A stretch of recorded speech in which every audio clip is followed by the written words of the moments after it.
Merci à toutes et à tous d'être présents. Ce jeudi 28 janvier, le conseil municipal de Lyon s'est à nouveau tenu à distance à cause des conditions sanitaires. À l'ordre du jour, le rapport d'orientation budgétaire 2021, c'est-à-dire les dépenses de la mairie pour cette année et plus largement pour les 6 ans à venir. Audrey Hénoch annonce le recours à l'emprunt pour financer notamment une politique de création et de rénovation des bâtiments publics. Il financera les projets indispensables à la transition écologique, au bien-être des Lyonnais et des Lyonnaises, pour faire une ville à hauteur d'enfant, pour favoriser la justice sociale et la participation citoyenne. Pour cela, il s'appuiera sur les deux leviers que sont l'investissement et le fonctionnement. Donc tout d'abord, l'investissement, ce sera un plan d'équipement important de 1,25 milliard d'euros, c'est-à-dire une augmentation d'environ 20% par rapport au mandat précédent. Donc ce plan d'équipement doit accompagner la dynamique de la population et la remise à niveau du patrimoine bâti de la ville. Je rappelle que nous partons du constat des retards importants pris en termes de maintenance du patrimoine municipal et d'atténuation des impacts de notre ville sur la dégradation de l'environnement et de la biodiversité.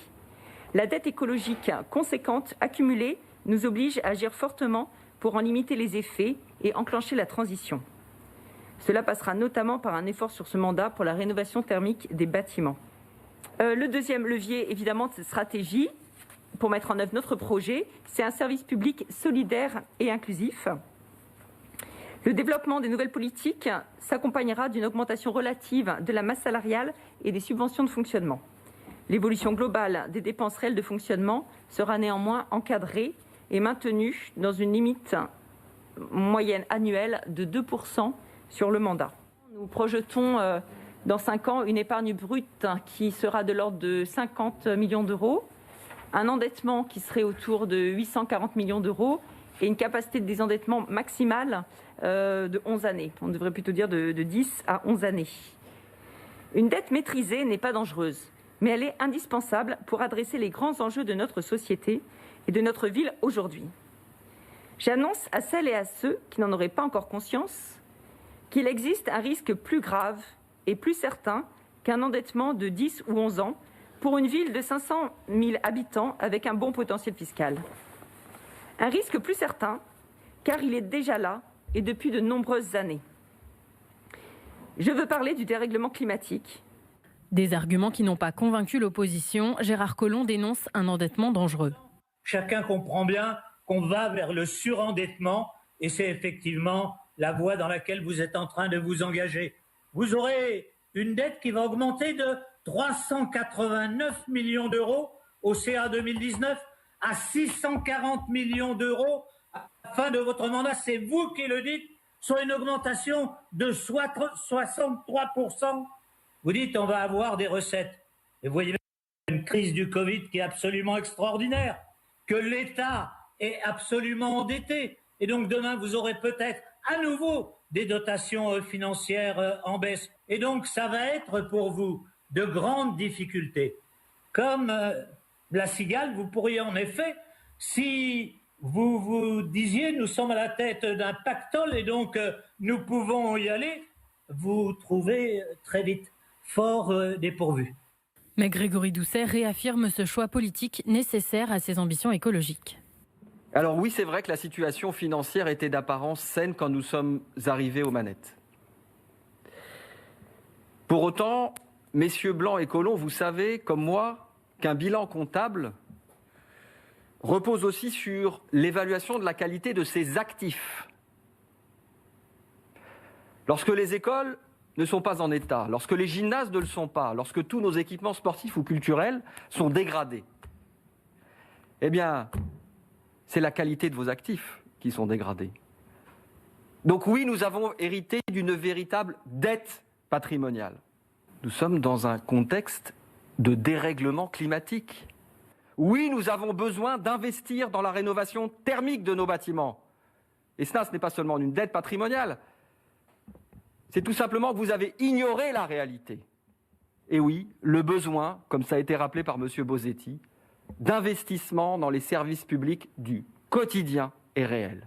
Oui, il nous faut des crèches, il nous faut des écoles, il nous faut investir dans l'hébergement d'urgence. Ne vous en déplaise.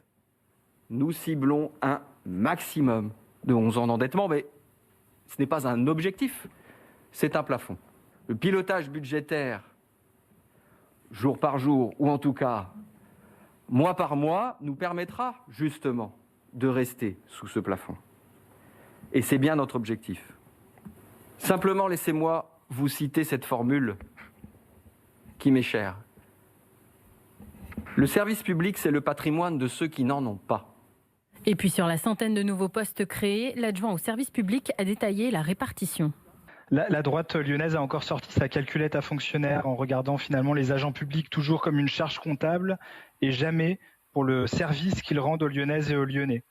Nous avons été élus non pour jouer à la course, à la concurrence des classements internationaux, non plus pour répondre aux satisfactions des agences de notation bancaire, mais bien sur la question des services publics du quotidien. Et créer 100 postes, ce sera exactement pour ça, pour bénéficier à tous les usagers. Ce sera à la fois beaucoup pour l'action publique et assez peu à l'échelle de la structuration du personnel de la ville, puisqu'on sera sur environ 1% d'évolution du personnel municipal. Et comment ça va se traduire très concrètement en termes de métiers ? C'est pour l'instant des données prévisionnelles, environ 20-25% qui seront alloués aux écoles directement pour l'accompagnement des enfants. C'est environ 15% qui devraient être alloués à la police de proximité, que je pense l'opposition appelle aussi de ses voeux. C'est 15% qui seront dédiés à la transition écologique et notamment pour l'éco-rénovation du patrimoine public et là aussi pour dégager des économies, in fine.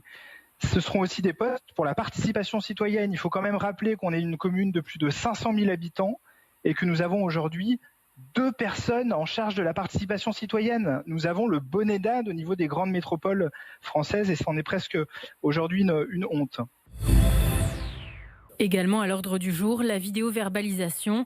Le dispositif lancé en 2019 est prolongé de 18 mois jusqu'en juillet 2022 et élargi à une 60aine de nouveaux secteurs dans la plupart des arrondissements de Lyon. Chaque arrondissement doté de caméras a fait le choix de rejoindre ou non l'expérimentation en cours, eu égard aux problématiques locales. Depuis le 23 septembre 2019, date de la première délibération relative à la vidéo-verbalisation, ce sont 3310 contraventions qui ont été dressées. Je souhaite également, à travers cette délibération, rappeler le principe de fonctionnement du dispositif. Seuls les secteurs déjà équipés de caméras peuvent entrer dans la démarche. Aucune caméra nouvelle n'est installée sur l'espace public, spécifiquement pour faire de la vidéo-verbalisation. Et je tiens à cet égard à mentionner que notre système est très performant, avec des images de grande qualité. Un vote sur lequel une partie de la majorité s'est abstenue. Les élus d'arrondissement Lyon en commun concernés par cette délibération ont fait part de leurs doutes, questionnements et propositions sur le sujet de la vidéo-verbalisation. Nos interventions et préconisations ont permis de réajuster la délibération qui vous est proposée aujourd'hui et nous nous en félicitons. Et sur le sujet, notre approche fait la part de ce qui relève de la nécessaire vigilance quant aux tentations de restriction des libertés possiblement permises par les technologies et de ce qui relève de la nécessaire efficience de l'action publique. Nous sommes convaincus que les efforts doivent porter principalement sur la prévention et sur le terrain via des relations humaines au quotidien. Nous alertons sur les dérives potentielles de systèmes technologiques supposés complémentaires, mais qui, on le sait bien, tendent inexorablement à remplacer l'action humaine tout en portant atteinte fondamentalement, malgré les précautions de forme, sur nos libertés individuelles. Autre sujet évoqué, la création officielle d'un conseil consultatif Covid chargé de donner son avis sur les mesures sanitaires prises par la ville. Ce conseil est composé de 300 personnes, 180 habitants et 120 représentants d'acteurs locaux et il s'est déjà réuni 2 fois. Le Conseil consultatif lyonnais Covid travaille ainsi d'une part sur le court terme à gérer l'urgence, d'autre part sur le moyen terme à anticiper les actions nécessaires ou souhaitées pour la sortie de crise, enfin sur le long terme, selon une approche proprement prospective, à se préparer aux changements à venir et à provoquer les changements nécessaires pour vivre dans la durée avec la Covid-19. L'urgence de la crise sanitaire ne doit pas nous laisser considérer les habitantes et les habitants comme de simples récepteurs de politique ou de consignes à respecter. Non seulement elles et ils ont droit à l'information, mais elles et ils sont également porteurs et porteuses d'une expertise d'usage essentielle pour adapter les mesures édictées. L'enjeu est non seulement celui d'une éthique en politique, reconnaître les multiples régimes d'expertise qui existent et éviter toute dérive technocratique, mais l'enjeu est aussi celui d'une efficacité en politique. Inclure les habitantes et les habitants dans l'élaboration des dispositifs ou des politiques publiques est un facteur de réussite pour d'une part une gestion efficace des risques et d'autre part la construction d'un modèle de société résiliente, souhaitable et partagé. Si l'opposition n'est pas contre cette nouvelle instance, elle dénonce la méthode. Vous vous êtes justifié en commission en nous expliquant que dans l'urgence de la situation, vous n'aviez pas eu le temps de respecter les procédures réglementaires, d'où la délibération présentée seulement lors de ce conseil municipal. Cette explication ne nous satisfait pas.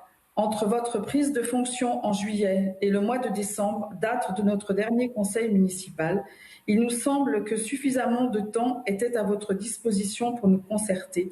Concernant ces modalités et ces objectifs, nous sommes un peu circonspects. La pandémie évolue et chaque semaine apporte son lot de nouvelles données à intégrer pour lutter efficacement. Votre système nous apparaît dès lors quelque peu rigide pour pouvoir s'y adapter et sa deadline déjà annoncée de 6 mois quelque peu prématurée. Nous nous interrogeons également sur la manière dont vous avez mis de côté des élus, à la fois pour le processus de création, mais aussi dans le processus d'accompagnement de ce travail. Comme si une présence des élus, quelle qu'elle soit, empêcherait les citoyens de s'exprimer. Questionnée sur l'école Lévi-Strauss dans le 1er arrondissement, la majorité a annoncé entre les lignes sa fermeture à la rentrée prochaine. Aucune solution envisagée ne permet de la maintenir ouverte. L'école Lévi-Strauss accueille actuellement 28 enfants en maternelle et 4 tout petits. Avec les perspectives d'inscription que nous avons à date, l'une des 2 classes actuelles est sérieusement menacée de fermeture, ce qui conduirait à avoir une école avec une seule classe et un enseignant directeur. Mais en responsabilité, nous travaillons à rechercher les meilleures solutions pour une prise en charge, un accueil et des conditions de scolarité de qualité. Le rattachement de cette école, de l'école Lévi-Strauss à l'école Doisneau, a aussi été proposé. Nous avons eu un retour également défavorable de l'Éducation nationale. Cette fusion entraînerait, selon eux, de trop grandes difficultés organisationnelles et de sécurité. Enfin, également voté pendant ce conseil, des subventions à des associations étudiantes, aux associations sportives, la nomination d'un nouveau directeur à la Alteny-Garnier, la création du label Fabriqué à Lyon et la nomination de 2 espaces publics avec des noms de femmes, Denise Vernet-Jacob et Élise Rivet. Prochain conseil municipal le 22 février.